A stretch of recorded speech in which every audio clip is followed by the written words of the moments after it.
It's no secret the time you spend raising your kids can take a toll on your marriage. But what about the flip side? Our next guest is David Cote. He's the author of a new book called To Raise Happy Kids, Put Your Marriage First. Thank you so much for joining us. Oh, it's a pleasure. So explain, you're saying now that parents are marrying their children as opposed to marrying themselves oftentimes. Explain what that's all about.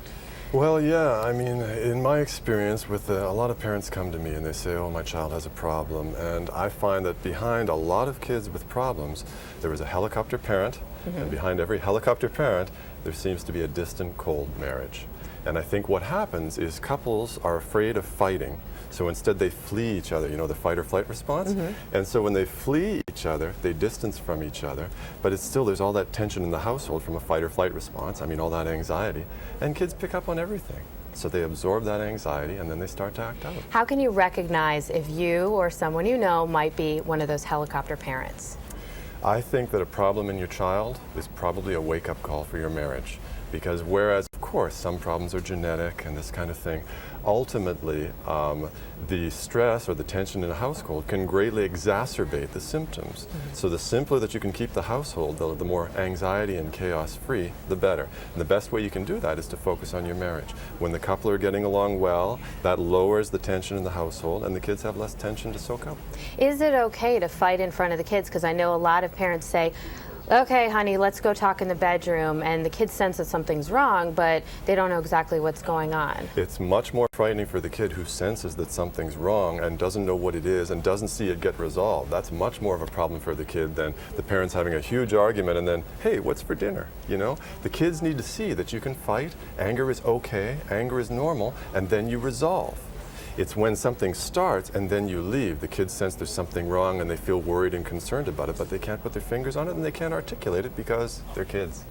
What do you attribute to this trend? Why do you think more couples are becoming more distant and then focusing so much of their attention on their kids to the unhealthy side?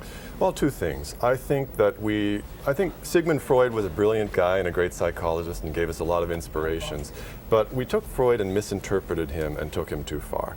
Freud's theory was that the reason I'm unhappy as an adult is because I had some trauma in my childhood. So today's parents are trying to create the perfect trauma-free childhood for their children. It's impossible, it's exhausting, it's very anxiety-producing for the parents, and it ultimately ends up harming the kids because by squelching all of this potential anger or argument and trying to keep the peace at any price, all they're doing is driving their fight or flight instincts underground. So the tension goes up in the household, the kid acts out, and then the parents focus on the kid. Oh, what's wrong with little Johnny? He's got a problem. In fact, they should be looking at each other.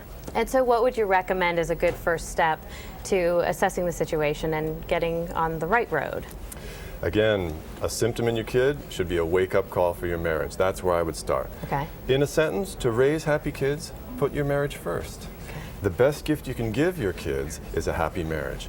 So just a simple example, what you can do, I tell parents to buy a voice-activated walkie-talkie, okay? They set the walkie-talkie beside their children after they put them to bed, then they carry the other walkie-talkie outside and go for a stroll around the yard. You get some exercise, you get some fresh air, and you get a chance to have a marriage with your spouse. Radical, right? Yeah. But it's tremendous because obviously if the parents are happier and getting along better, they'll be amazed at how whatever symptoms the kid is showing will actually decrease. It's like Mother Nature's little resolving of the fight or flight instinct. Very good. All right, David Cote, thank you so much for joining us this morning. And again, the book is called To Raise Happy Kids, Put Your Marriage First.